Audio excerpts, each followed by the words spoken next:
Bonjour, c'est Cryptolyse. On va parler aujourd'hui du BTC, du Bitcoin. On va faire notre récap un petit peu de la semaine de ce qui s'est passé et en même temps on va en profiter pour continuer à discuter d'éventuelles hypothèses. Ça va être une continuité de la vidéo de samedi dernier. Si vous ne l'avez pas déjà vue, je vous invite à la regarder avant de regarder celle-ci.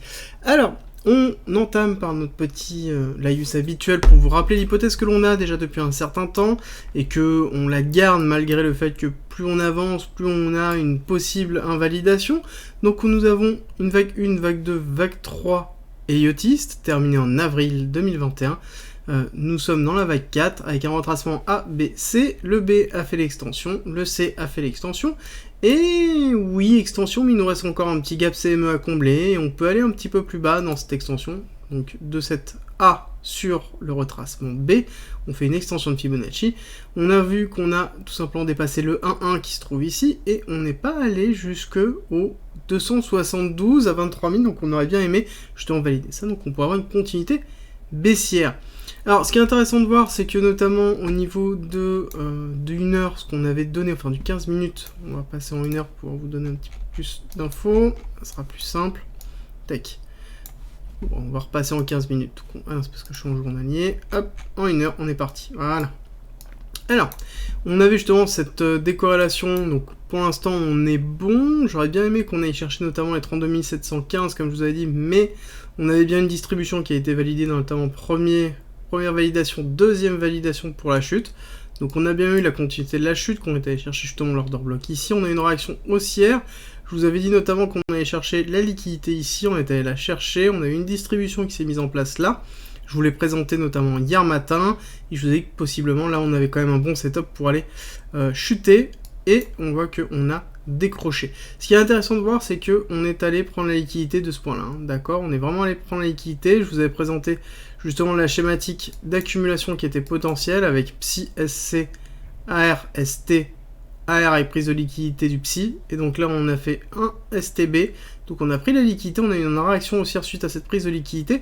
Mais, pour l'instant, on n'a rien de crescendo. On peut très bien s'enfoncer. Pour moi, le niveau important, c'est 28 952, qui est la prise de liquidité de ce point en dessous de l'order block. Après, on peut très bien aller rechecker justement cette ligne rouge dont je vous parle depuis déjà un certain temps, qui est très important, qui est la ligne tout simplement de retracement des niveaux supérieurs, qui globalement est la ligne qui est le plus retravaillée. Je suis en train de me dire qu'elle a dû bouger, parce que normalement elle n'est pas censée là. On va la replacer, voilà. Tac. On la replace. Ici. Et donc on repart en 1 heure, et vous allez voir, hop.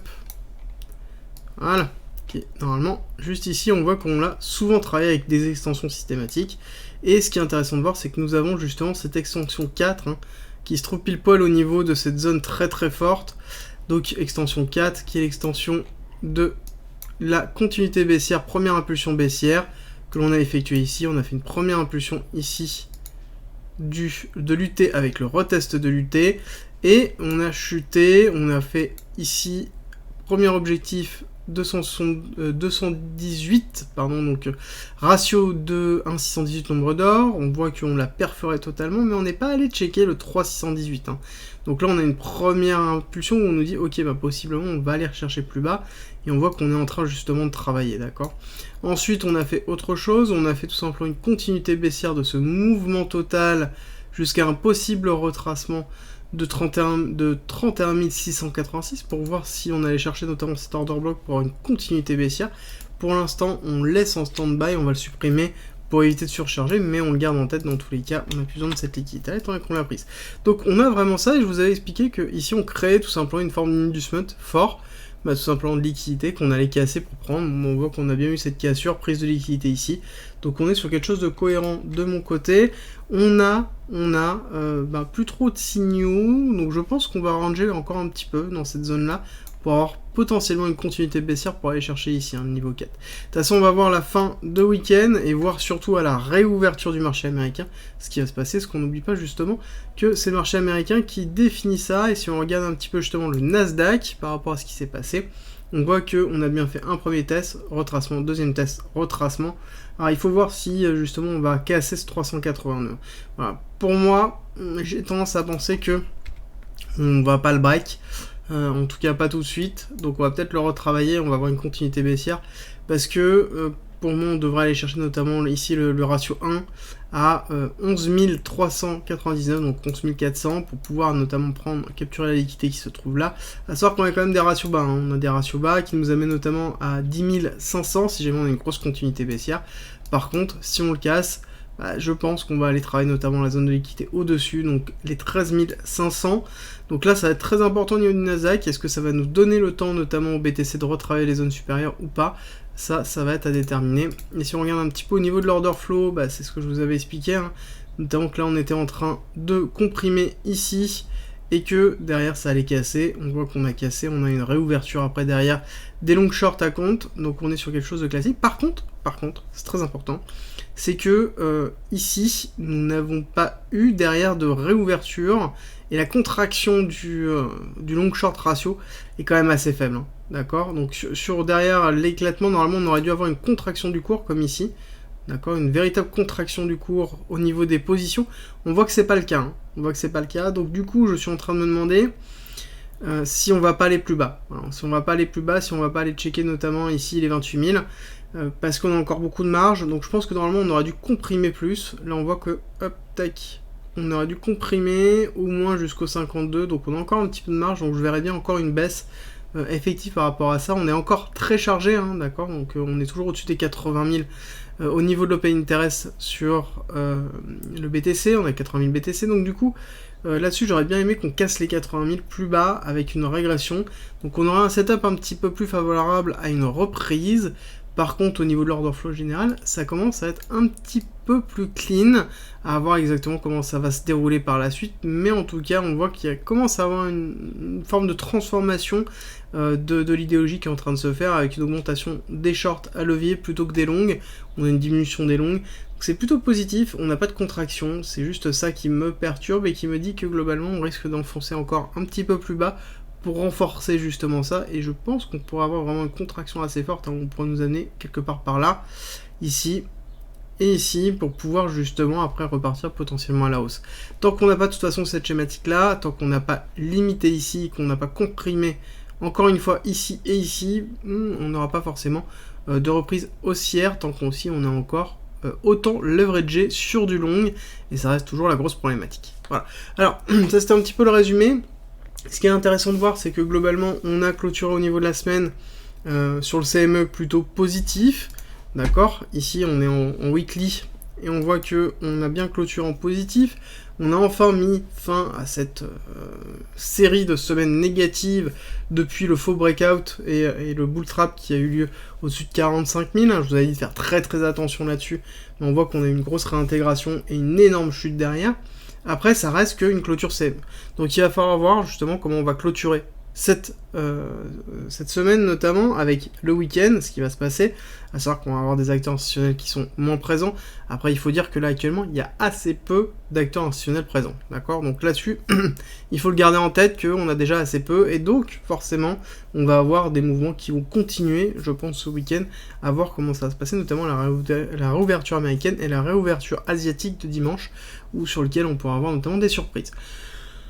On met un stand-by, on reprendra de toute façon de tous les cas lundi. Ce qui est intéressant de voir, c'est que là, on va attaquer une autre vision, conformément à tout simplement la vision qu'on a commencé à entamer sur la semaine dernière. Je vous invite donc à regarder la vidéo pour pouvoir aller. Et vous savez très bien que je ne suis pas un grand fan de la notion de fractalité du marché et de retrouver des patterns pour pouvoir dire qu'elles se reproduisent. Je ne suis pas fan du tout. Néanmoins, il y a quelque chose qui est propre au BTC, qui est la notion de halving. La notion de halving change énormément la structuration et la notion de fractalité. C'est-à-dire que on impose une forme de cycle sur lequel on a une diminution de la demande, enfin de la supply, régulière. C'est-à-dire qu'on sait que, à peu près tous les 4 ans, on a une diminution divisée par 2 de l'apport en Bitcoin sur le marché. Donc ça veut dire que si la demande continue d'augmenter, on sait qu'on a la création qui va diminuer tous les 4 ans. Et ça impacte forcément le marché, ça crée une forme de cycle. Même si je suis pas d'accord avec la notion de cycle comme il est abordé d'ordre général, comme on peut le retrouver un petit peu partout, par contre la notion de halving influe forcément sur la notion du cycle effectif, ce qui est logique et normal par rapport à ça, étant donné que derrière, on n'oublie pas qu'il y a une économie qui est structurée autour du Bitcoin. Je vous ai déjà expliqué toute la notion de mining et des impacts que ça peut avoir, notamment dans les stratégies effectives. Alors, je t'annonce une énorme nouvelle, il va y avoir encore plus de contenu sur le Discord, avec notamment l'ouverture de la partie premium du Discord. Concrètement, c'est quoi ? C'est plein de guides, que ce soit écrits ou vidéo, il y a plus de 50 vidéos, pour apprendre tout des cryptos, que ce soit pour investir, faire du trading, comprendre la technologie, faire de la DeFi. Il va y avoir en plus des exemples de portefeuille et de bagues, le mien de bagues et de portefeuille sur lequel je vais expliquer tous les tenants et aboutissants, des dossiers sur les futures pépites, des dossiers d'analyse fondamentale du marché, des indicateurs, des stratégies d'optimisation DeFi et bien évidemment des signaux spot, futurs et investissements, avec en plus un canal fiscalité, un canal juridique, des canaux de discussion, plein d'autres choses, et ça ne va pas s'arrêter là. Si tu veux plus d'informations, je t'invite à regarder la vidéo explicative en commentaire et à rejoindre le Discord. À très vite. Si tu aimes mon contenu, like, partage et abonne-toi, ça m'aide énormément. Même si je suis pas fan de la fractalité et du logarithmique, je voulais vous proposer une petite chose et vous faire une comparaison avec notamment ce que je vous ai présenté la semaine dernière, une des schématiques, et voilà, avoir un petit peu votre avis d'ailleurs, lancer pourquoi pas la discussion sur le Discord, c'est intéressant par rapport à ce que vous voyez là. Alors, ici j'ai tout simplement utilisé un indicateur qui est très bien pour pouvoir les poser, qui sont les dates de halving, les dernières dates de halving, où on voit 2013, on voit 2016 et on voit 2020, et je suis en logarithmique. Alors, je ne supporte pas à la base le logarithmique, mais c'est le seul moyen de pouvoir avoir une traçabilité simple sur la totalité, en tout cas, du mouvement, vu que le mouvement est excessivement vertical. Hein. Et c'est une des forces d'ailleurs du BTC, c'est pour ça qu'on dit que notamment le Bitcoin, c'est quelque chose qui conserve la valeur, parce que il a une évolution verticale. Quand on voit quelque chose comme ça, bon, bah forcément, c'est logique de voir que on a quelque chose qui valait presque 0 à quelque chose qui vaut maintenant, enfin qui a valu quasiment 70 000 $. Donc on a vraiment une progression qui est verticale, et donc on se met en logarithmique pour avoir un petit peu tout de visible en hebdo pour que ce soit plus simple. Alors j'ai mis des petits chiffres pour pouvoir tout simplement schématiser à partir de ce moment-là, donc à partir du moment du début du graphique, jusqu'à ce point le plus haut, combien de semaines ça représentait. Pareil, ici, combien de semaines ça représentait. Ici, combien de semaines ça représentait. Et cette fois-ci, je l'ai fait à partir du halving. C'est-à-dire, à partir du halving, combien de semaines le point le plus haut représentait. À partir du halving, combien ce point-là représentait. Et pareil, à partir du halving, combien ce point-là représentait. Pareil, ici, ici, ici, et ainsi de suite. Et du coup, pour essayer de créer une corrélation avec ce qui est en train de se passer. Ce qui est intéressant de voir, c'est qu'on a quand même une forme de cohérence dans la schématique. Alors, pas forcément au niveau de la temporalité, attention, je ne dis pas ça, mais je dis que tout simplement, une fois que le halving est passé, nous avons une accélération qui est effectuée, un retracement, une réaccélération, et ensuite, on a un travail du halving. Pareil, réaccélération, retracement, on a une nouvelle accélération, retracement pour pouvoir repréparer une nouvelle accélération. Donc si on garde cette schématique-là, on aurait derrière un retracement, une réaccélération, ensuite une nouvelle fois un retracement, et ensuite une nouvelle accélération pour le halving, qui serait effectué une fois que le halving était fait. On n'oublie pas que le prochain halving est en 2024, donc on a ça, on le sait, on sait à peu près la date et l'heure, mais ça reste quand même toujours subjectif à la création de blocs, hein. On n'oublie pas que c'est par rapport à un nombre de blocs et pas par rapport à une temporalité, donc on le garde en tête. Ce qui est intéressant de voir, c'est que c'est quelque chose depuis le début que l'on voit, ce qui est un petit peu normal, parce que le marché financier, notamment le marché secondaire, est lié à la notion du marché primaire, marché primaire étant lié au halving, ce qui est logique, hein, c'est-à-dire que c'est la rétribution qu'ont les mineurs par rapport à ça, donc on diminue la rétribution, donc forcément on impacte le marché secondaire par le marché primaire. Et derrière, le marché secondaire rajoute une notion qui est liée à la notion psychologie, d'accord ? Vraiment, on a une psychologie qui est liée au marché, et donc forcément qu'on a une modification du marché primaire qui impacte le marché secondaire, et qui va d'ailleurs impacter la notion psychologique de ce marché secondaire qui est très fort. Le marché financier, on n'oublie pas que c'est vraiment une notion de psychologie très très forte.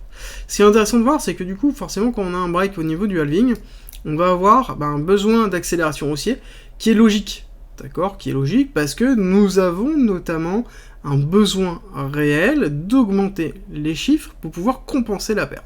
C'est une industrie, on produit du Bitcoin en consommant de l'électricité, en achetant les ASIC et en faisant tourner la sécurisation du réseau, et donc derrière on est rétribué sous forme de Bitcoin. Si jamais on a une rétribution qui diminue et que nos coûts restent identiques, voire même augmentent avec la notion d'inflation qui est liée et possiblement la difficulté du réseau, et donc forcément on va avoir besoin d'une forme de compensation. Et donc, on a toujours dans les halvings une accélération du cours pour pouvoir faire une forme de compensation. On sait que sur le long terme, ce ne sera pas faisable parce que c'est des courbes exponentielles et donc ce n'est pas tenable en termes de prix. Après, il y a d'autres mécanismes qui vont prendre en compte, mais ce qui est intéressant de voir, c'est qu'on a quand même cette schématique-là.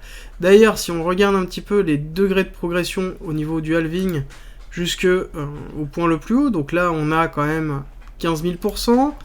On a, par rapport à ce point ici, hop, tac, au dernier point, 5000%.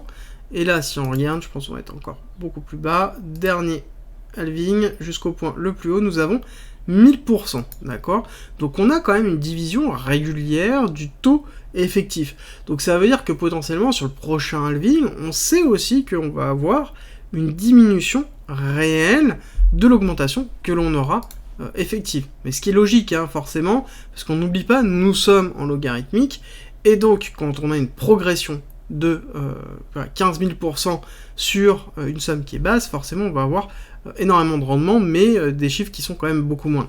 Donc on le garde bien en tête. Et si on regarde un petit peu les drawdowns, donc c'est-à-dire les plus bas, si on regarde les plus bas, ici nous avons donc moins 86%, je ne sais pas si je l'ai bien fait, on va le refaire, hop, tac, on est à moins 88%.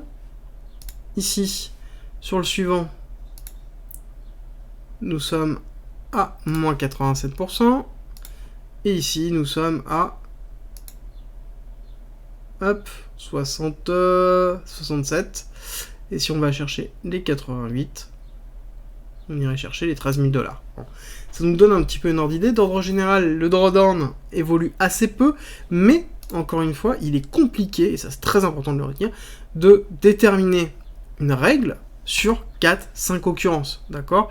La notion de l'empirisme, donc tout simplement le fait de pouvoir se baser, par exemple ici on a moins 94%, donc du coup c'est là-dessus tout de suite ça annule un petit peu cette notion de drawdown, et cette notion de retour à 13 000 forcé par rapport à un cycle réel, mais ce qui est important c'est que la notion de l'empirisme, donc c'est-à-dire la capacité de pouvoir déterminer un schéma à travers des données substantielles, il faut avoir un certain nombre de données. Est-ce qu'on en a suffisamment? Clairement, non. Donc ça, la notion de fractalité, c'est une des choses qui me gêne le plus. Néanmoins, on sait qu'on a un impact réel par rapport à la temporalité, et ce qui est logique, parce que tout simplement, on va avoir une accélération de cours pour compenser la perte tout simplement de la diminution du halving, donc forcément on va avoir une diminution de la supply, donc une réaugmentation du cours sur lequel il va y avoir une forme de FOMO qui va se faire, qui est liée par rapport à la volatilité de ce type d'actif, d'accord, donc ce qui est logique, donc là on rajoute la notion de psychologie, et donc durant cette accélération, on va avoir forcément un FOMO, donc une nouvelle accélération, parce que clairement pour pouvoir compenser les halvings, on n'a pas besoin d'augmenter d'autant, simplement la moitié ou le tiers suffirait, mais on a toujours cette notion de FOMO qui se met en place sur la notion de spéculation, et derrière on va avoir un rattrapage effectif qui s'effectue, mais c'est quelque chose qui est classique dans les marchés financiers, et qui est classique par rapport à la notion de psychologie des marchés financiers, d'accord? Et ensuite, forcément, on va voir le rebond, le retravail, et on prépare le nouveau halving avec la nouvelle diminution de la supply, et donc derrière, il faut une nouvelle compensation effective. Donc là-dessus, on se retrouve sur quelque chose qui est un petit peu identique, et la grande question qu'on se pose, c'est la notion de temporalité. On sait que le halving fait généralement 4 ans, ça c'est quelque chose qui est effectif, on sait, c'est noté, c'est un certain nombre de blocs qui est rentré, et du coup, est-ce qu'on peut retrouver une forme au niveau des schémas effectifs des différentes phases en fait que l'on peut retrouver au niveau de ce halving, avec une accélération, une baisse, une deuxième accélération, une nouvelle baisse pour pouvoir préparer le halving et un nouveau cycle. Voilà. C'est un petit peu l'idée, c'est-à-dire qu'on a hausse, baisse, hausse, et on repart sur un nouveau cycle, d'accord, durant la dernière hausse.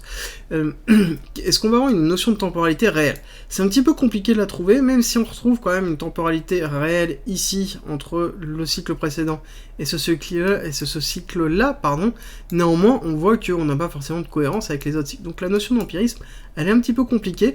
Par contre, sans parler des dates, d'accord, parce que là je les ai notées juste pour noter, c'est-à-dire 75, si je remets à 120 et 154, on pourrait dire qu'on touche le bottom en novembre 2022 et que globalement on repart en avril 2023 pour, fin 2023 on refait une nouvelle accélération pour refaire un nouveau drawdown pour l'été, juin 2023, pour après repartir sur le nouveau halving, une fois qu'on a terminé ça, globalement en 2024, début 2024.